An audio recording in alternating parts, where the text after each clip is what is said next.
Burn out, burn out. Woo! What's up, people? It's another episode of The Giants, guys. Thank you so much for tuning in. It's actually episode 101. Last week, we were live for our 100th show with, of course, none other than Lawrence Tynes. So thanks for tuning in. We're gonna bring the folks in, and we're gonna talk a little Giants football. Especially after a big loss yesterday, the Giants lose at home, 23-16. Let's bring in the folks, the people, my peeps, the fam. I'm gonna bring in. Let's get him up here. Here's Nikki. Let's bring her in. Bang. What's up, girlfriend? How are you? I'm pissed, but I'm here. Yeah, exactly. I'm pissed too. We're gonna get all into being pissed. And of course, the guy who's always happy and always in a good mood. Let's bring in Nails. Let's get in Chris here. Bring him in. Bow.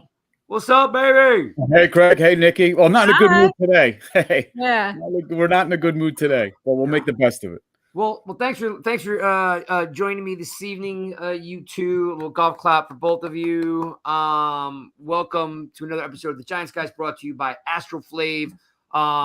5 New Jersey locations, new age supplement company. So if you're rocking the big biceps or you're doing CrossFit, running stairs, if you look like Nails who can't fit into his shirts, you basically need Astroflave. It is the best tasting shakes on the planet. They got amino acids, they got collagen, they got testosterone. Whatever you need, it is there for you. We love the Astroflave, folks. I'm bringing this into the picture because this is my shaker that I've got from the Astroflave, folks. If you can get a good look at this thing, it is super cool. And this is my favorite thing about it.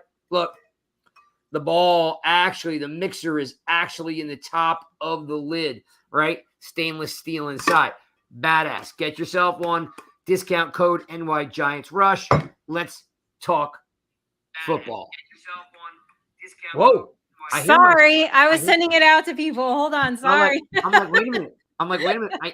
I hear myself twice. It's bad enough I hear myself once, but hearing myself twice is a lot. I was just sharing it. It's okay. That's why we love you, because you're always sharing. I share. All right. Let's talk a little bit about this here. Giants lost to Dallas. Guys, I really felt that the Giants had a chance to win this game because of the Dak Prescott thing. But I will say, and maybe you guys feel differently, they were outmatched pretty much in a lot of categories. I mean, they've got a great defensive line, great pass rush. They've got really good backs. They've got some of the best linebackers in the game. They've always got Zeke, whether he's on or he's not. They've got great wide receivers. Like, it felt like a mismatch, but it felt like there was some momentum behind the team. Not necessarily, guys, because they went 2-0, but it felt like there was momentum because they were getting Ojulari and Tibbs back, and Barkley was healthy. Give me, Nikki, give me your overall thought of, how you felt going in the game, and then, like, were you disappointed, or were you like, I knew that was going to happen? No, I knew that was going to happen. I've seen this Monday night, movie way too many times. Actually, on my other show, not to promote other shows, but I said that Dallas was going to win, right, and take the points with Dallas. And everybody came at me. Oh, you're not a real fan. Well, okay. Now this is what 11 primetime games, I think, since they won in San Francisco that they've lost, and they just don't play well against Dallas. Now this is the 10th loss in a row to them. So the game went about as I expected, unfortunately. Yeah, and you are the fantasy queen. So for any of you folks out there that aren't following Nikki and play fantasy, stop doing it yourself. She actually knows what she's talking about, and yes, she actually can help you win some money. So, yes, make sure you follow her, check her out on her other shows. She's definitely part of the Rush family. We're glad to have her. And I do agree with you wholeheartedly that this is what they would call more than a sequel. We have seen this many times. Chris, you were there at the game with me. We were having lots of fun. We were encouraged with a lot of good vibes. Barkley was hot, 2-0. Ojulari and Tibbs coming back. Like, did we not go into stadium like feeling good about what was going to happen? We felt good, but we always know these Dallas Giant games always end up, in a crazy fashion. And it wasn't crazy. I think Micah Parsons was the concern that he'd wreck the game at some point. He never really did, but he did have an impact in the game, right? I mean, he's whether he's in the middle, he's off the edge. I think the Giants were very concerned about him, and there you have DeMarco Lawrence, even though they're chipping him a little bit and helping out. Evan Neal had a wake-up call yesterday. I think both lines, when you look at the defensive line and the Giants' offensive line, big advantage for Dallas, and you could flip that around. Leonard Williams out, right? I mean, our linebackers should be on the field.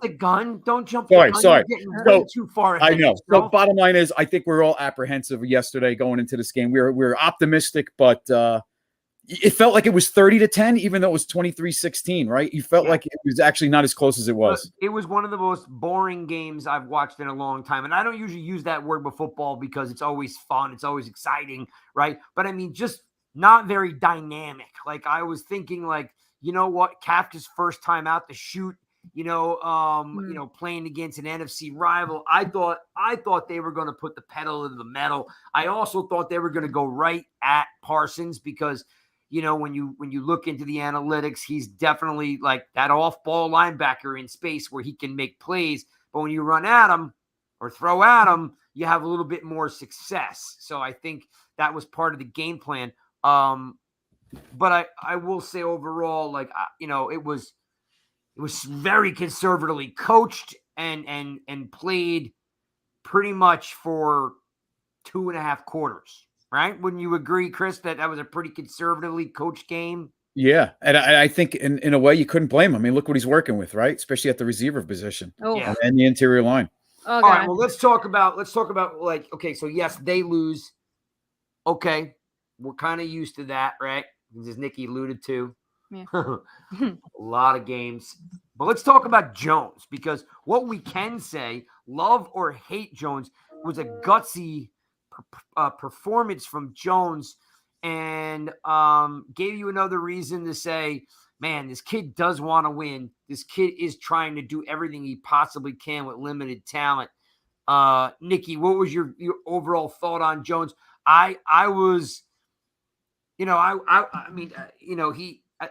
was making plays, but it wasn't like how I thought he would make plays, right? I knew he would run a little bit, but like it wasn't like a typical QB. This was more like a super mobile quarterback because he was running all the time for his life. So were you happy that you saw his athleticism making plays? And were you like, yeah, Daniel, get it done? Or were you like, oh my goodness, our offense sucks. We can't do anything but run the quarterback? Kind of both. Can I take the option of both, please? That's fine. Because Yes, you can. It's kind of, I think that was everybody's feeling. And listen, to those fans last night who were just crapping all over Daniel Jones, I mean, I don't know if anybody watched the Manning cast as well. Peyton Manning himself said, no, we're not protecting the quarterback tonight, apparently. Like this kid had no time. That offensive line was disgusting. So listen, I think he could have played a lot worse. Was he perfect? No. But did he have his moments where he was like, yeah, I'm going to try to make a play here? I mean, this wide receiving core here is not great right now. So I was happy to see him make plays. But of course you want to protect your quarterback. So was not happy with the offensive line play, but I don't think that we should be putting all the blame on Daniel Jones. That's really not fair. I wouldn't put any blame on him actually yesterday because there was maybe 2-3 checkdowns he could have had that he did that, he was trying to make a bigger play. But I mean, Chris, did he not throw the ball away better than you've seen him do in all 4 years? Yeah, absolutely. I thought he had for what he's working with and with the being pressured 25 times. I think he was hit 12 times. I mean, even the pass that he threw to Richie James could have been picked by Diggs. I mean, he lasered that in there, and I think he was looking downfield, and I think he did what he had to do. I think it was one of his better games since he's been here. Yeah, real gutty, real gutsy. He was running, sliding, diving, throwing. Like he was pretty much saying, look, I'll try and do everything I can, but there is limited opportunity for him to be successful when you don't have the supporting cast. And that whole like, hey, your quarterback's supposed to rise everybody up. We can go in, and we're going to get into detail here in a second. Like there was nothing more he could do. I mean, like, because he literally, as Chris just alluded to, was getting hit 12 times with 25 of 37 pressures. It wasn't going to be a pretty game regardless, the way the game unfolded. But I will say that I was impressed with his demeanor. I was impressed with that he was getting rid of the ball without taking sacks, no fumbles, he got sacked 5 times. I mean, and if I'm not mistaken, if you go back and watch the film, there's at least another 4 to 5 sacks that he literally stepped out of. So I don't know anybody that's mad. I mean, there's the haters out there that just, they hate Gettleman, so they hate Jones. And, Jones has had nothing to work with, so he hasn't looked good.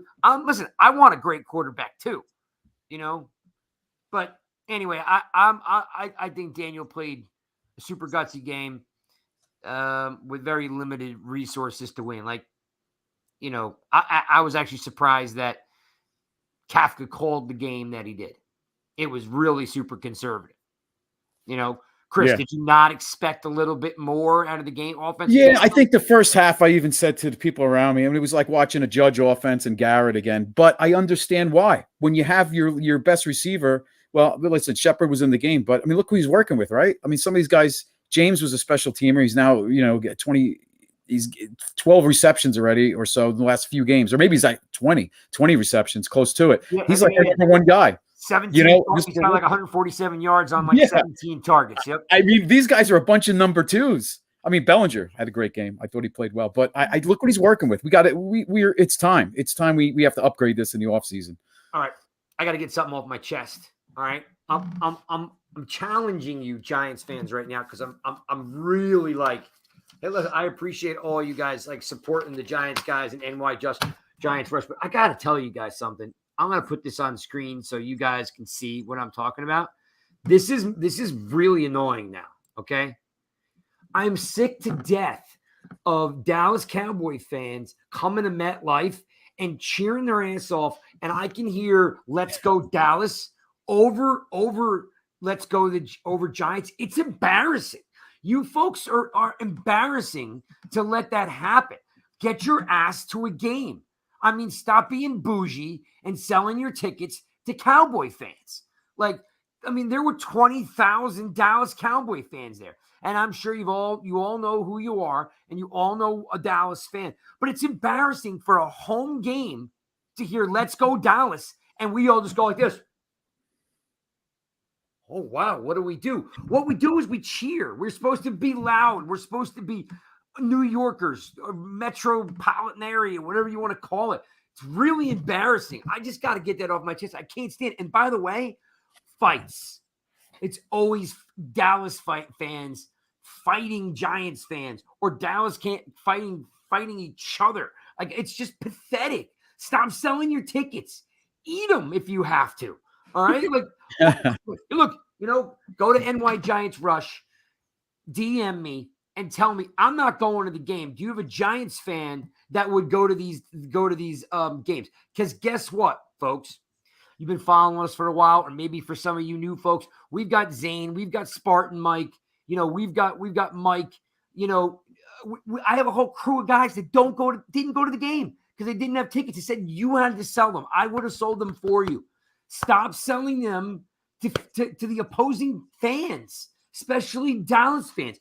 I had a guy get in a fight in front of me with a Giants fan, and he was in front of his 4 kids. That's terrible. It's terrible. What did it? Set an example, dude. You know what I mean? And take your faux Dallas family, and let him just watch the game. But no, this little dude, I wanted to punch him in the ear hole, but I was just just they're jabbering back and forth, and it's pathetic. It really is. I don't know, Chris, did you hear it? Oh, absolutely. And you know what's tough, Craig? Giant fans love the afternoon game, so it's an 8:00 game. So already, a lot of the fans, want to pass that game up. But there are 2-0, so that made it. I think it was actually more than anticipated, at the game. But the problem is, these Dallas fans spend money. right? So they put on the second market. They feel like, I know somebody personally, and I'm not happy with it. They're like, listen, I could sell my Dallas and Eagle tickets, go to the other 7 games, and I'm making back almost the amount what I've made on the had to pay for the tickets. I think that's the issue. They know that Dallas, especially Dallas, pay top dollar for those tickets, and it's tempting for some people. I will listen. Sell them to any other team. I agree. Don't sell them to Eagles fans. Don't sell them to Giants fans. I'm with you. Just DM me. I'll get you the money that you want. I will sell your tickets for you. Stop selling them. Like, to hear "Let's Go Dallas" and like have them gloat is bad enough, but then having them own our own stadium, those days are supposed to be done. Stop selling your tickets. Oh, don't cry to me either that, oh, it's entrepreneurial and you want to make money. Okay, I will sell them for you. You have my word. Yeah. I will sell them for you. See that girl right there? She didn't have tickets. She would have went to the game if your lazy ass didn't put them on StubHub or your friend of your friend. Stop it. Yeah. Like, stop it. It's sickening. It is. It's disgusting. It's disgusting. And I will say this. It's always the little guys who start the fight, right? I think some of you are overcompensating. That's why Nails is always knocking guys out. You know what I mean? Sure. That's why I wear a boys medium shirt for the tight shirts. Craig. All right. Well, I'm moving on, but just, I just wanted to get that off my chest. Like, I was really like, and I made friends. I always make friends around me, with Dallas fans. Make sure I give them the rubber stamp of approval. I tell them, settle down, Beavis. Where, let's have some fun. And they're usually, for the most part, pretty decent. But then they get one good play and they start yakking, and then all of a sudden it rises up. I don't want to hear "Let's Go Dallas" in my stadium anymore.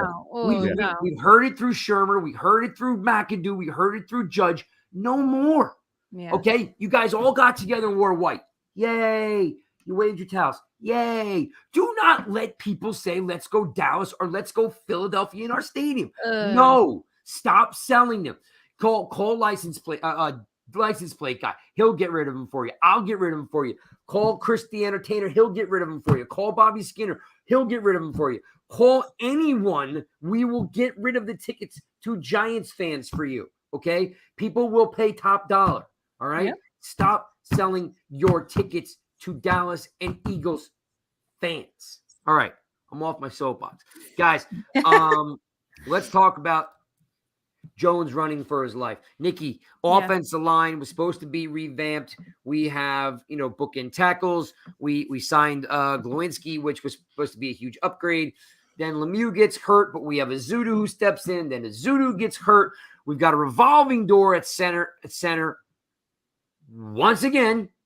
So, talk to me. Tell me about this offensive line, because that was. We have 3 specific problems. Chris alluded to them. We have 3 specific problems that we're going to cover: the offensive line, the wide receivers, and the pure lack of linebackers. Okay, but for this moment, what was your opinion of the offensive line? Oh, dumpster fire. No, it was disgusting. I was disgusted. I have very low expectations, right? So it's hard to get disappointed. So I didn't expect this to be a great game by any means, but I didn't expect that. Evan Neal, welcome to the NFL. Like you guys said, he definitely got a reality check. Now listen, he is a rookie. Okay. We saw that with Thomas. So it's just going to take some time, but I will tell you, he is a very, very hard worker. And he wants to do his best. He wants to get it right. And he's the first one to come up there and say, I didn't play well. I need to do better. This line as a whole, Daniel Jones cannot be running for his life and have to do some Eli Manning escape artist, move every single time. So, and the injuries are just killing this team, just flat out killing this team. Right. And we had said there's been a depth issue for, that was a concern in the summer. So. By the way, I got to put this up there. This guy says, Scott Thompson says, too many Cowboy fans in Jersey grew up with, he grew up with too many. Yeah. Scott, you're dead on. You know what you do to them? Burn their house down, so they have to move. No problem. Just burn the house down. That's just a joke, Scott. That's just a joke. Do not run outside and burn anyone's house down. No, 100%, Nikki. Look, I am 100% confident that, Neil's going to be fine. Here's what we need to think about it with Neil. Guess what, Chris? Guess what Neil did not have What he did not have, he did not have any false starts. I don't know. Good games. No. Yeah, there you go. He did not have one holding penalty. Okay, there you go. There Or you false go. start. I don't think maybe he had one Like false that. That is fantastic for a Yeah. rookie tackle Yeah. facing DeMarcus Ware, right? I mean, like Absolutely. just like Lawrence. DeMarcus Lawrence. I mean, like just if you think about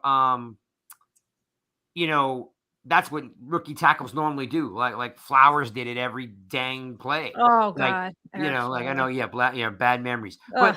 But so I'm okay. Neal's going to get the kick step down. He's going to, be fine. I don't know when Lemieux is expected back. I don't know about Azudu. We definitely. I think he's still in a walking boot, Lemieux. I don't even think he's close. So it's going to be a while. Yeah. I do think that there's a center problem, and what do you call it? That guard just got steamrolled numerous times. Glowinski, and I think that's what set that line off. We already knew Feliciano and Brederson were kind of on borderline, as average. I think Glowinski having such a bad game just made things double, really bad. I thought Glowinski in the run game was decent, what I mean? But I thought Bredesen was definitely getting, turned around. Just it wasn't their Pass best. pro's an issue. Pass pro's been an issue all season. I think they've given up like close to 15 sacks already in 3 games. Yeah, it's a problem. It's definitely a problem. Like that's it's coming from the outside. These pass rushers. What I didn't understand, Chris, is why Dable didn't leave Myrick or Bellinger in to help Chip. He didn't bring those guys in till late. He should have, like, right off the bat. Those guys were like, on top of Jones from the very first whistle. I was shocked he just didn't bring in Bellinger or Myrick to help Neal out. I mean, they were having their way with him. A little more, yeah. And they were moving Parsons around too, as well. So, but they were rushing only 4 at Dallas. They really weren't blitzing much. And with 6 in protection, it's still, or 5 or 6, and it still couldn't stop them. I think Glowinski's going to be fine. I think that, Neal's going to be fine. It might take him a little, again, he's a rookie, right? And he's played a lot. He's majority of his career is playing left tackle. So he's definitely getting used to playing right tackle. No excuses. It is what it is. Yeah. Bredesen is basically, way, what's up, Tuto? He's way too far. He shouldn't be there. Bredesen is a backup. I think Glowinski, will earn his keep. He's got a gel, but he's constantly have whether he has a different center next to him, so that's going to take a little bit of time to gel. And to your point, Lemieux might be further off than we think. But listen, we're not winning any games if that line can't figure it out. No. I mean, no.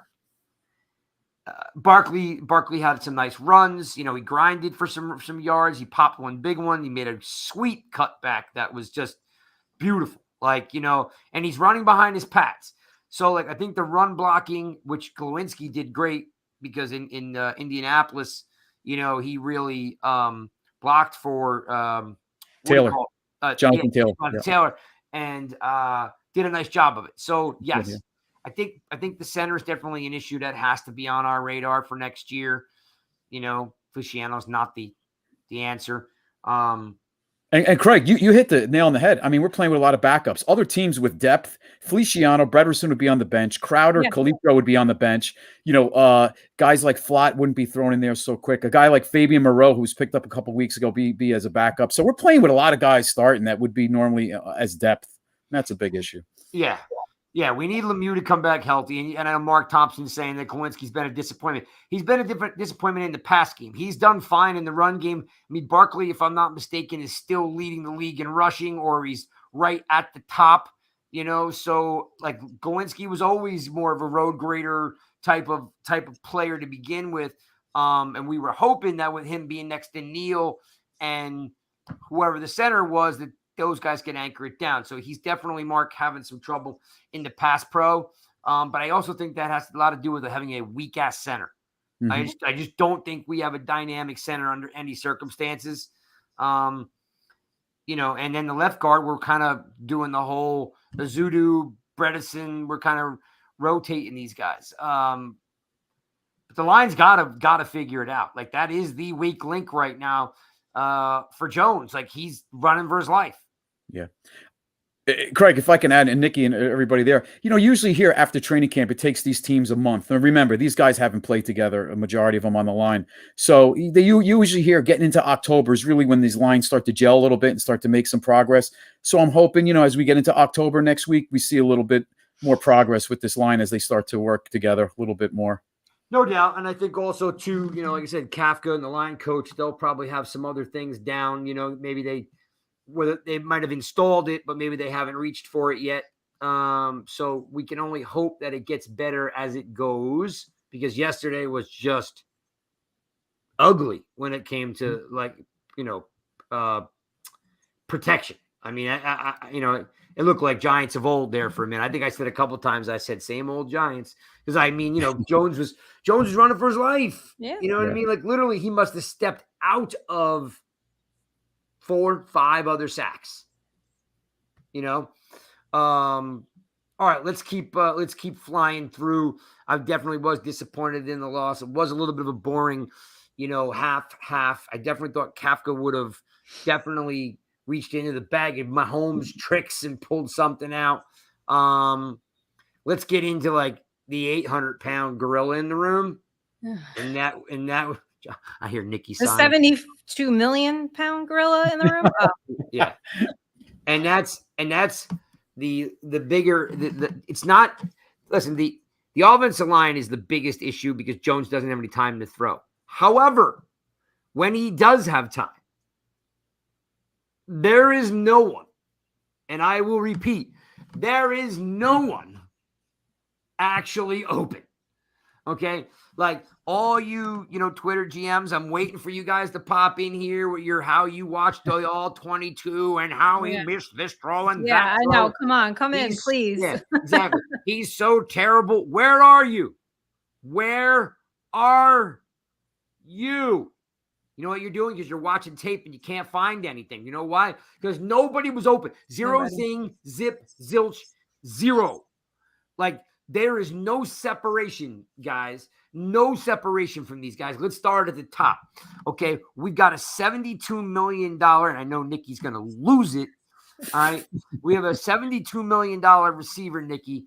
Uh-huh. What is this cat's problem? You covered him in preseason at the facility. Talk to me. Tell me what's going on with this cat. Yeah, I just can't stand this guy. Like, I just cannot stand this guy. Everybody knows this is my hot button. Of course, we got the full game stats for us. It says right here, wide receiver Kenny Golladay participated in 2 plays and did not catch a pass. So listen, if you're going to come out to the media and you're going to say to us, well, I should be playing regardless. You have 72 million friggin' reasons to catch that ball. There was no reason you couldn't catch that ball and make that first down. So listen, I've said it all summer. This dude's body language sucks. He does not want to be there. He doesn't care. He doesn't show that he wants to play. So we're just supposed to what? Play you so you can do what? I really don't understand. And I really don't think the coaching staff is happy about it. Hence the whole whoever fits in for the scheme of the week, like that's who plays. If that's your number 1 wide receiver and then he's getting all that money, then he plays. But I'm sorry, you just cannot sit here and cry about it. Tell us that the New York fans have yet to see the real Kenny Golladay, and this is what we get. I think we've seen you, and you can leave. Don't let the door hit you in the ass. Unfortunately, it's a $21.1 million cap hit to get rid of him this year. That's ugly. Yeah, and so is he, and his attitude. I salute you, Mr. Gettleman, for screwing us once again. I will say this. I said this on the way home, and I'm saying this in jest, but I want you to think about what I'm about to say. Oh, God. I could take $71 million and go to 71 other countries, and I could solve hunger or poverty in these other countries by giving them each $1 million, feed a whole lot of people, and still be a millionaire. Mm-hmm. I could take $1 million for myself, invest it, do whatever I want to do with it, and I can go feed a bunch of children, put clothes on people's backs, jobs, infrastructure, whatever. I could give each country $1 million. And you might say that doesn't go far. Oh, hell, dude, it goes plenty far. In some of these very restricted, poverty, ridden countries. And this sludge has no desire to do anything. And I'm going to say this now. Go pull it up. Tell me I don't know what I'm talking about. Hey, man, I played 2 years of college wide receiver. If you threw me the ball and I caught the ball, I was running with the ball. Okay? Even at a 4.85, okay, I knew my job was to run with the ball. If you watch the throw, the very first throw they throw at him, he catches it and falls down. And there is no one. There's no one around him. No. There's no one around the cat for 5, 6, 7 yards. He catches the ball with his body, not with his hands, catches it with his body, and falls the F down. I mean, This is a professional NFL wide receiver with no one around him, and he's not willing to run with the ball. And then, of course, there's a penalty, so the catch gets wiped out anyway, and it comes back. And you're sitting there, and you're like, did this just happen where that guy caught the ball finally and then fell down, didn't advance the ball at all, and got called back on a penalty all in one? I mean, it's like the Twilight Zone. Chris, tell me you know the play I'm talking about. Yeah, I know there was he had a couple drops, not even just that one. Yeah, the second one was a pure I suck, can't catch. I'm talking about the one where no one's around him. Yeah. He catches the ball here. And he went down. Yeah. Yep. And he rolled over and dropped it. Right. Should have. Yeah. I mean, you get the opportunity to get in the game, which he hasn't, only for a bunch, what did he get 20 snaps last night? I mean, it was like got to come up with a catch. Chris. A few targets. That's it. I know. It's terrible. Makes it worse. He's digging a bigger hole. He's not even tradable. The cap, it's a disaster. It really is. I think you're going to have to play him now, though. I mean, we're really thin, and unfortunately, I think we're going to see more of him. Maybe he'll do something. I don't know. We're just very thin at that position now. There's no choice. You really have no choice. I think at this point. Him and Slayton. Confidence thing. Yeah. The second one, he had no business. No. Well, here's what I was saying. If he's a 50-50 guy, he dropped the first ones. Why would he? Why would he drop the second one? That's not 50-50. Catch the second one. Yeah, that's 0 for 2. That's 0. You know what I mean? Yeah, he's the new Evan Ingram. One yet. We haven't seen the real Kenny Golladay. That's what we keep saying, and he should play regardless. Well, I just, yeah, it's bad. It's a bad contract. It's just a bad situation. And honestly, I don't think he's ever worked here. I don't think Golladay and Daniel Jones really haven't had any chemistry. Certainly didn't see it this summer. He didn't really participate in a lot of the team drills. He did more individual. And that was it. And he would just be slumping on the sidelines and moping. And, it was gross to watch. To make a terrible analogy, it's like when you're underwater with your house, you owe more than what it's worth, and you're about in the middle of a divorce. You got to stay there because nobody's making money. You got to basically, I think, ride it out, embrace it. You got to coexist. And I think somebody's that's what's speaking from experience here or something? No, I just know with the real estate market, the one time when everything was flip-flopped, the divorce rates were down because nobody could move. It's kind of like Holiday. We owe more than it's worth. See what you see when you listen to the Giants guys? Yeah. See, you get a little bit of everything. You get real estate advice, you get fantasy football advice, you get divorce advice, in one show. That's why people love the Giants guys. Well, okay, let's segue to the other stick in ice, picking my eye socket situation. This cat is a complete anomaly. Okay. And I think I have it figured out. Nikki, if it's hot outside and I have to run and I have to wear equipment, would you say that was hard? Yes.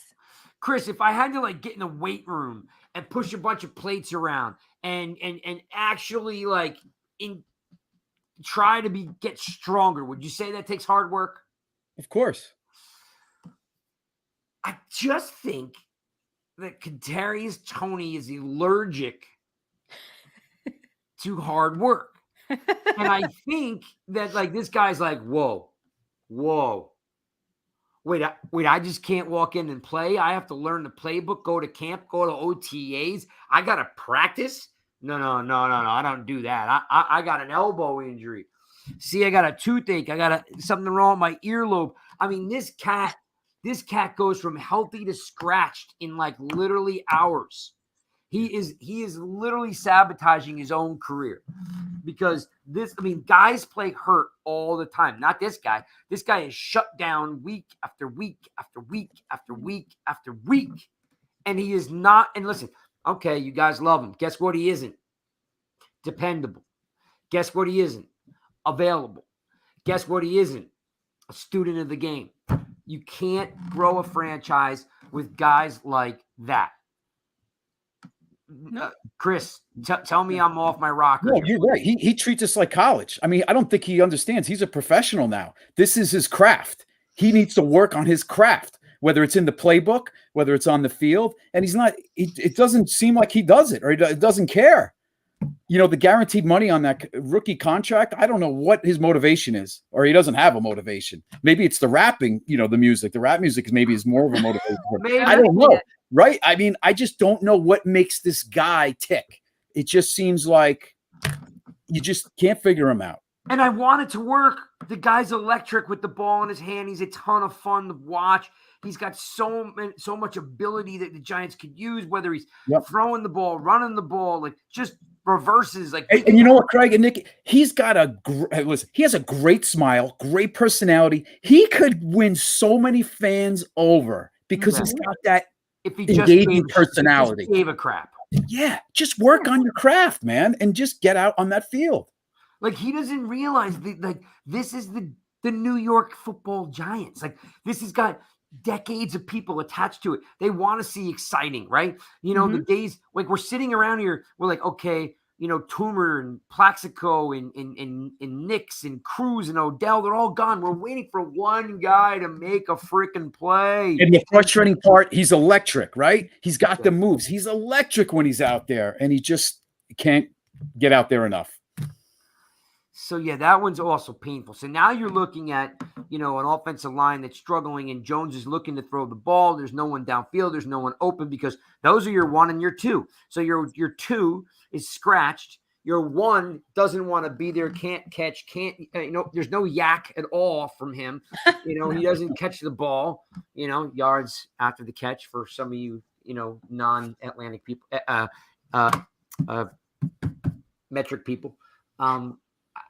I don't know what to make of it because, okay, then you're like, hey, we're okay. We got the security blanket. Who's the guy that moves the chains?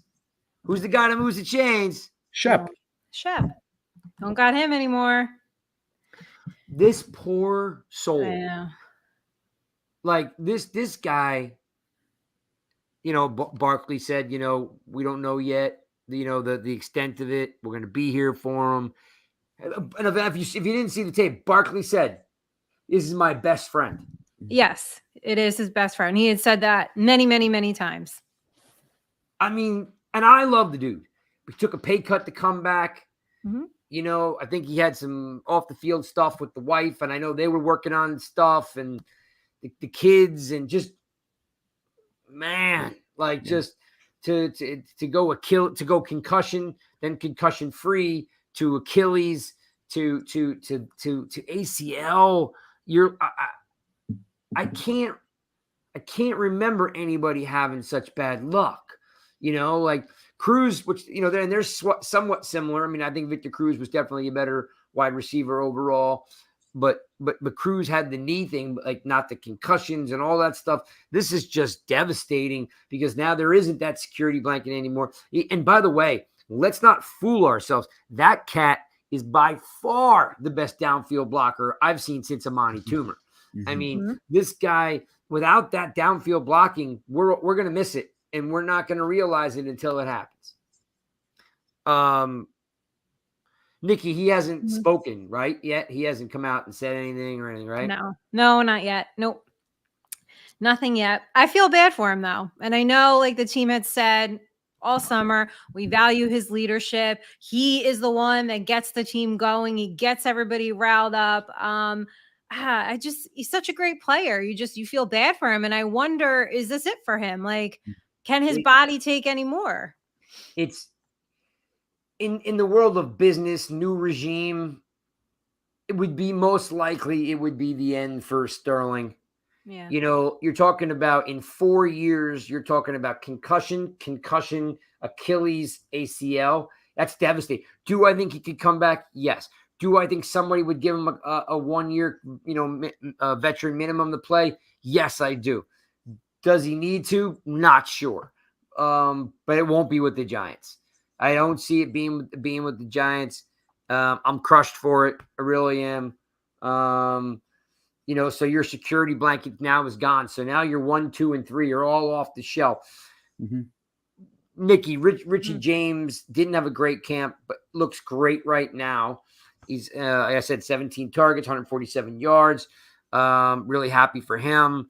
Who does he throw to the ball to after that? Like, who steps up here? Because it's not next man up. There's not many men left. It's just not. I mean, what do we got? Sills. I mean, Richie James, I didn't think he was going to make the team. Watching him all summer, I was like, his kid's trying, but he does. He looks really good. And they just got to build on their chemistry. But you have got to be concerned with your top 3 not available, right? Shep's not there. Tony's not there. You can't even say Kenny Galladay's available because he just doesn't want to be. So I got some stuff here in the chat people want to know about. So let's I'll send these to you guys. You guys answer this. Joe says, laughing my ass off. Tony's another clown. Okay, we don't need to answer that. Did you see Tony jump? Okay, hang on. Did you see Tony jump real high when the Dallas player rolled by him? Hammy seemed fine then. I don't know M626M. I did not see that. That's funny. There might be a little conspiracy in there. I don't know, but I did not see that. Let me see. There's my boy. Hey, I just want to let you guys know about my man Jordan here. I met on Monday, which is Bing Bong. You guys are probably familiar with Bing Bong on Twitter. We did a little piece for thegameday.com. So I don't know if they're editing that up, but we did have a little film crew down there at the Rush tailgate. And I met Jordan, really cool cat. We're going to do some work together. So thanks for jumping in, Jordan. Sarah says, do you think Tony has anxiety?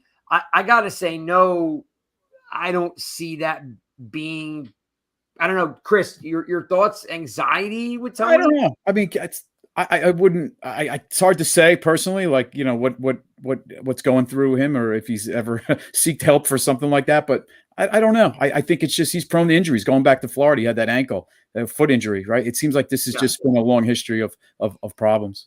And let's not forget last year that the rap was that he couldn't remember the playbook. Right. We didn't hear about that and find out about it till later. Mm-hmm. But the rap was that, hey, this guy's not in the playbook, so we can only use him in packages because he doesn't know the entire install. On a bright spot, maybe we'll get Wan'Dale Robinson back. I hope so. I love that kid. That could work out. Somebody's leaving, but we'll be getting somebody back. I took a lot of heat for it. I did some research on it. Of course, I've misplaced that research because I did it so long ago. I'm looking through my notes right here as we speak. I took a lot of heat for saying this. I'll say it again. Small receivers in the NFL do not make it. Okay. Like, they're usually like really great special teams players. Yes, there is the hill. I get it. We don't have to try to prove me wrong. There are anomalies, okay, out there, but I had done all this research. Here we go. Look at me. Rondale Moore, Olamandi, Zakros. I can't even pronounce his name. Deontay Spencer, Khalif Raymond, Tavon Austin, Jakeem Grant, Dante Harris, Jalen Darden, Cam Batson, DeAndre Carter. These are all receivers that are 5'8", 170 pounds in the NFL. And most of these guys have either left the NFL with a 2-year career or they're just designated special teams guys. These 5'8", 5'8", 5'8", 5'8", 5'6", 5'8", 5'8", they're all 5'8". They all, are either special teams guys. They contribute a little bit, gadget plays, special teams. Because guys like, Hill and Lockett and Juju, Kupp, Thielen, they're all bigger guys. CC, they're all bigger guys. So if you're asking me, Lockett's not that very big. But, I was looking at these other guys that are the side of Wan'Dale. I mean, what kind of hope do you have, Chris, for Wan'Dale? Do you think he comes back guns blazing or, because they need him? Or, like I said, he's been out now basically since with one catch and one injury.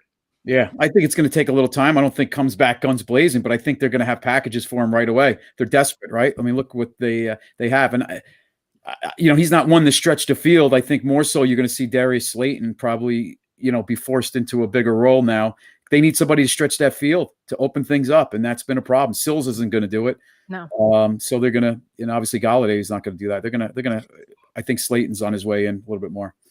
Joe, what's up, Joe? Joe brings up, they need to bring Alex Bachman back. That dude showed energy. So I'm sure that his phone's blowing up the minute it happened. We interviewed guys, just in case you don't know, if you go to the Giants guys YouTube channel, please, hit the button, subscribe, and like and favor and jump in the comments. But you will see a list of New York Giants we've interviewed, and we interviewed Alex last year. He was a great cat, good guy, really liked him. Some really funny stories that you guys, I think you should listen to. They're really good, especially on how he comes to, gets to the Giants and has breakfast and dinner every day with Jones and Eli. Bachman's been here now for a while, and he did tweet something out today. If you did not see it, he tweeted right out that Sterling Shepard has been looked out for him the minute he got to this franchise, and yet he's heartbroken for his friend. So Bachman might be on his way back. So Joe, great point.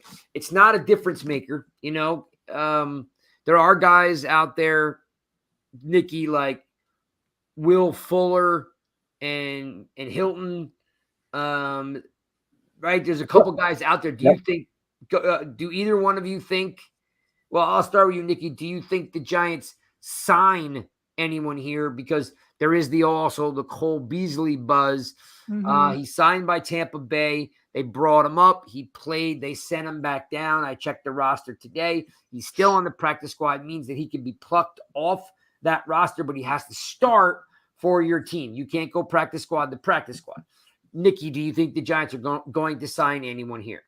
Yeah, I think they have to, right? I mean, even if it is like a Will Fuller, I wouldn't mind Cole Beasley. Listen, I hated him for so many years, but if he's going to be on the Giants, then, I probably roll with that. I mean, you're kind of out of options, but the point is, I feel like the Giants have the same receiver over and over and over again. These little like guys, little slot receivers, like it's the same receiver. So they kind of, big play Slay is going to have to step up. It's like we need that playmaker. Was supposed to be our number one. So it's just so many things, right? It's injuries, it's bad contracts. Listen, availability is the best ability. They're not, half of them aren't available. So either some of these guys step up, or I think they're going to have to really consider signing someone.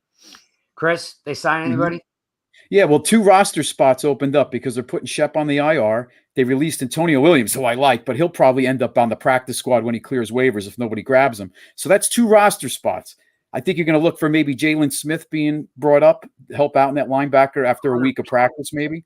Yeah. And I think if I like Will Fuller, which you guys mentioned, but he gets hurt a lot too. But I think Dable with Beasley, he knows the system, right? I know it's a Kafka Dable system together, but I wouldn't be surprised if they bring Beasley just because he knows the system and he can be brought in right away to contribute. Beasley does step in right away. I know I was chatting with Mark Smooth down there in North Carolina. He says, well, why would you do that? It's a rebuild. And I'm like, this is just about a transitional player right now. We need bodies.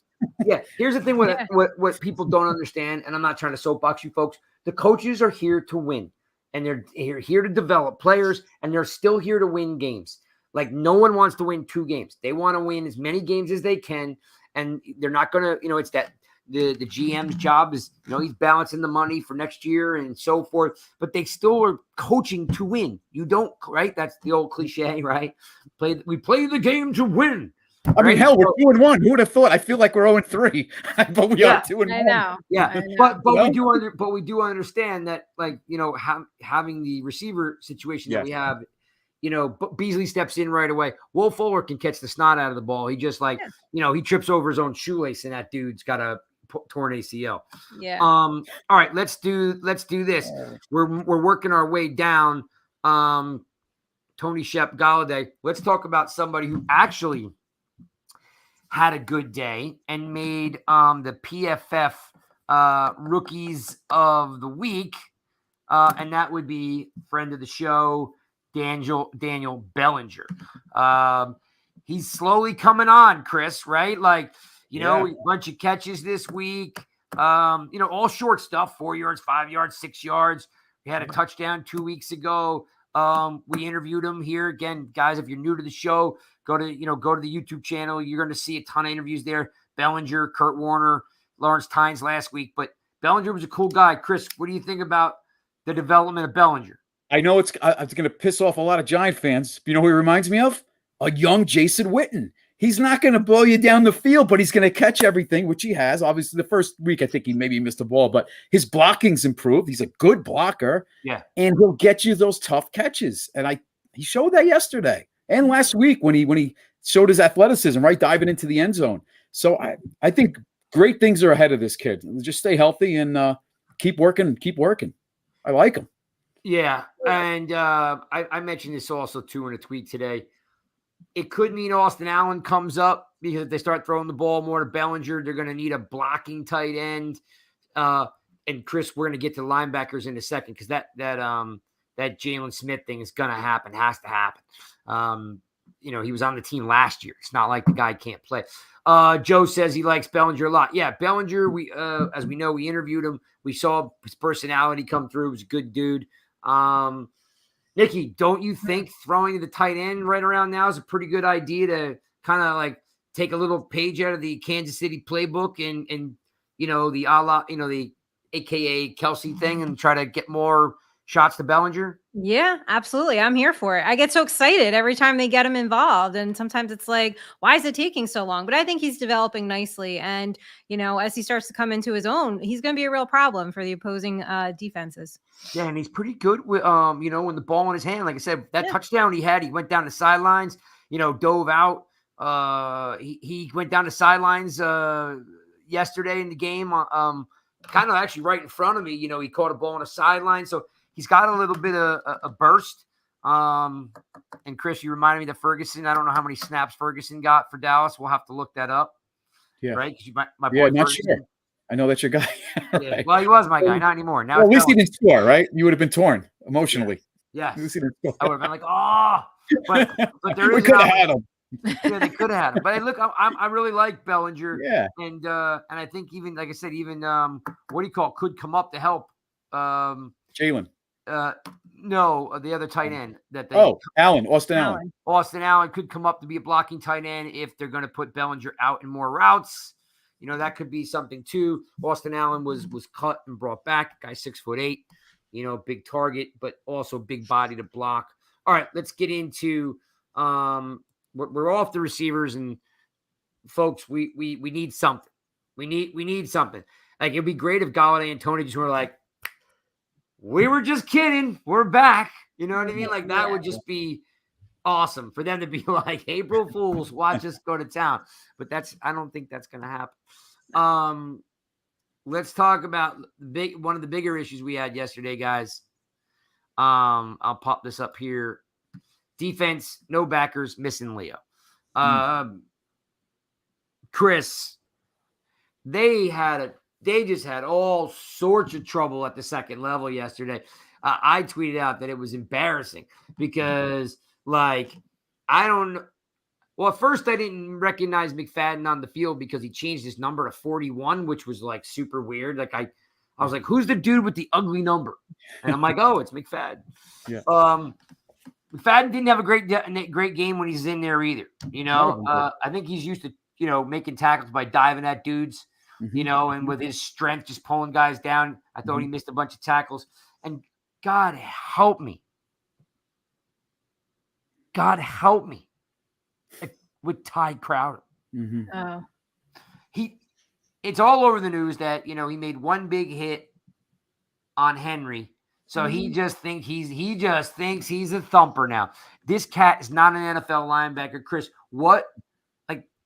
did you see how many plays he blew yesterday? Yeah, he's not a middle linebacker. He's a backup, and he's a good special teamer. And he might be decent in coverage, but if those guys up front, and you saw he was exposed even more so yesterday without Leo in that lineup, getting to the second level, they can't take on. He doesn't take on blockers well at all.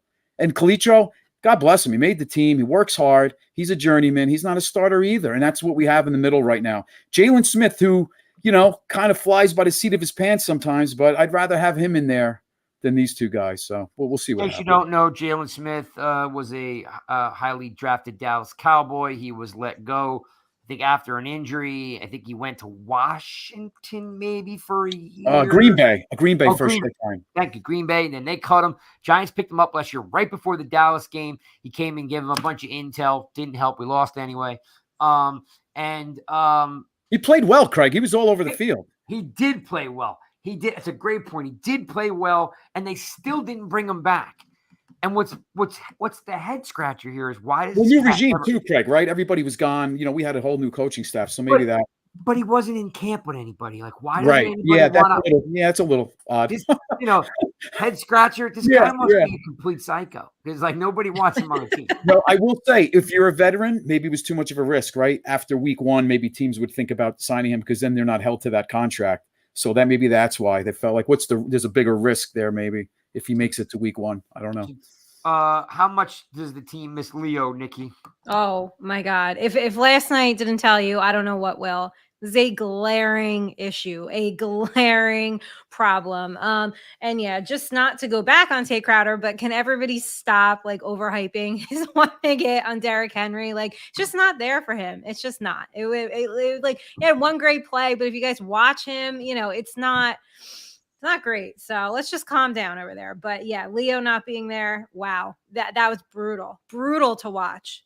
Yeah, I mean, like, for all you, and I love you haters because you're consistent as hell. Oh, they like, are. You hate Gettleman, you hate Barkley, yeah, you hate Jones, yeah, you hate Leo. I'm like, man, give it a rest because what was the major difference was, yes, you're playing a better team. I get it, but man, the stock rises on Leo right away. He's not there, and they are like a sieve, you know. And listen, guys, I know you guys love bandwagon and all this stuff. And Wink is the guy. Oh my God. Well, guess what? We got safeties in the box. We're playing with 6 DBs, and we can't stop anything.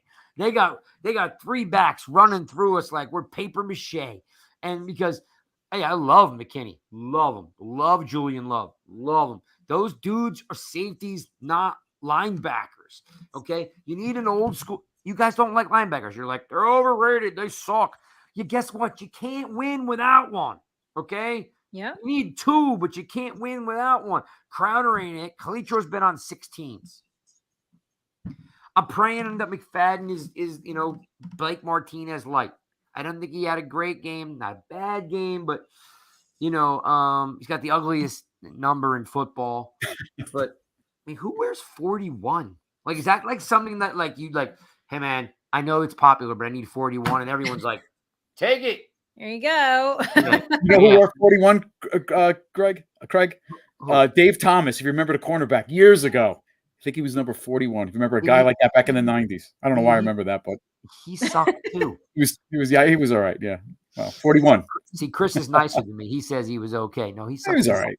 He'd probably start on our team now. Yeah, probably. I guess. Where's my phone? Mr. Thomas. We were wondering if you could come out of retirement. What's that? You want number 41? Deal. You got it. Show up tomorrow. I mean, yeah. Oh, actually, him and McFadden might have to fight it out. Oh, yeah. Somebody may have to pay for it. Yeah. Yeah. That is definitely a problem. Jalen Smith re-signed by the Giants. Bring him back. Still can move around the field. Yeah. Got to be better than what we got now. I don't know what the love affair. Maybe Ty Crowder's got pictures on somebody. I don't know who it is. But, man, watching him play, and like Nikki said, like, okay, made a wonderful hit. That's one play. What happens to the other 59 snaps where he doesn't do anything? Doesn't do anything. Nothing. He does nothing. Like, I know. He's hard to watch. I mean, yeah. And I know he's a great locker room guy, and I heard he's got great Yeah. personality, and everybody loves him. I just need a dude that'll hit another dude in the mouth. That's what I need. You know what I mean? He kind of sucks at the podium too. Like, he's not great with the media. He goes up there and he's like, and you can't hear. You got your phone recorded. Like, it's just the worst. Like, it's just not great. I guess he's a great locker room guy. I don't know. It's killing pretty him bad. for his podium presence. Oh, funny stuff. It's the worst. Hey, you got your phone up there. I got to listen to it back. I was like, I still can't hear this. Yeah, Nikki's trying to do her job up there. She's trying. You guys make it hard. Yeah. Stinking Crowder. Come on, buddy. Yeah. Yeah. Oh, hey, Miz is in the room. What's up, Miz? Yes. Let me put this up here because he's saying some funny stuff too. Tony can't ever play. Ankle, hamstring, earache, runny nose, cough. Yeah, to big gloves, to small gloves. You're right, man. You are 100% right. This dude has got everything from an earache to the wrong size cleats to yeah. There is no doubt about it. So thank you, Miz, for making me laugh because that was that was great. So all right, so that's our issue with the linebackers. We still have issues with the DBs, but they're coming around. I thought Adoree Jackson got exposed a lot last night, and that's of course because you can't rush the passer, which leads to the other 800-pound gorilla who's sitting in the other corner of the room is no sacks, no pressure. And we have the dynamic duo of Ojulari and Tibbs in the building, looking smooth, ready to just get it done, like get her done. And guess what happens? Nothing. Nothing got done. Nothing. Well, now listen, I was watching Tibbs pretty closely. I thought he was struggling getting off blocks. I thought he was patty caking because he was just like using his hands, like trying to get guys off, and they were muscling him out of the way. But I did a little research because I wanted to bring this to your attention. Make sure I get the right notepad. I looked up 3 pass rushers in their rookie year. I looked up T.J. Watt. I looked up Demarcus Lawrence from Dallas, right?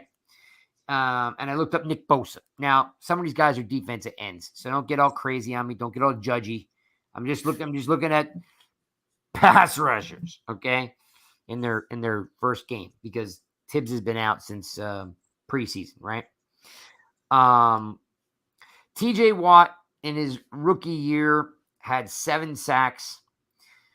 In the first game that he ever played, he had 7 tackles and he had 2 sacks in his opening game, and a total of 54 tackles for the year. That's T.J. Watt. Demarcus Lawrence had 8 sacks on the year in his rookie year. In his opening game, he had 3 tackles, no sacks, and a total of 35 tackles. Nick Bosa in his rookie year had 9 sacks for a rookie year. In his opening game, he had 3 tackles, he had 1 sack, and a total of 47 tackles on the year. And I bring that to your attention just because, you can't expect a sack all the time in an opening game. Nikki, did you human nature says you want Tibbs to take over and be Lawrence Taylor. Like, what was your thought on Tibbs and Ojulari yesterday? Because they were quite invisible. They were, and for what it's worth, Brian Dable did say today that they were on a pitch count. So take that for what you will. I didn't have like super high expectations for them. They're both coming off an injury. So yeah, of course, like you said, you want to see more, but I think they'll get there. I think they'll be okay. Let's see. Miz is talking about Parsons. Parsons had 17 sacks in his first 19 games, what I call historical generational linebacker. For a draft, and Judge passed, wanted Tony that year. Yeah. No, I didn't. I'm just talking about his first game. I didn't look up Parsons if he had a sack his first game. Tibbs could have 2 sacks next week. I don't know, and I think Nikki has a point that you have to put some stock in. That the quote coming from Dable is they were on a pitch count, so he threw him in, then took him out. I did, because they both of them were injured. But man, Chris, no pass rush. They let Cooper Rush, just basically, look like Steve Young. No, he sat back there pretty comfortable. I mean, he doesn't throw, lasers or darts, but he sits back there and could survey the field. So got to give these guys some time, right? It's a first game back. I want to give these guys 3 games and see what happens. But more so Aziz, I think he'll come up to speed a little faster. I mean, he's a rookie. He's going to take a couple games. Yeah. Let's see what happens Sunday. I thought he was playing a lot of patty cake, like hand fighting guys. I didn't see the aggressive nature I was looking for, the reckless abandon. I didn't see that. Ojulari, like I said, maybe he's just still working his way back, because he's known for that bend. That's what made him famous. Yeah. But coming out of Georgia, but now he's got 20 pounds of muscle on. I'm just trying to find out if he can still bend, with that extra weight. So and they didn't set the edge well. Thibodeau on the side. I mean, they were running that sideline run, that edge run sweep, and boy, they were getting chunks of yards on the edge there. Yeah, I mean, we need stinking linebackers and that aren't afraid to hit, and we need defensive ends that can set the edge and turn everything back inside. And real quick, Craig, I think, and Nikki, the issue also was with Leo being out, they moved Jihad Ward inside a little bit when he's very good on the edge. He's just not a pass rusher, so I think that hurt as well because they missed him on the outside a little bit, stopping that run. Jihad and Roche's on the practice squad, Chris, so you might see Roche get activated here somewhere too. Mm-hmm. Yeah, and they're a heavy run team. Well, we'll talk about the Bears later, whenever, but they're going to do a heavy run team. We're going to get in it right now. I mean, let's put a bow tie on this. Hey, it was a disappointing loss. They were outmatched from the beginning when they started the game. They needed pretty good pass coverage. Pass blocking to make a difference. And, Shep has 2 drops. Galladay has 2 drops. Sills falls down, at the end of the game. We don't have elite wide receivers. And let's all just call a spade a spade. Josh Allen wasn't Josh Allen until Diggs showed up. Tua, who I think is a terrible quarterback, now looks like Warren Moon because Hill is there.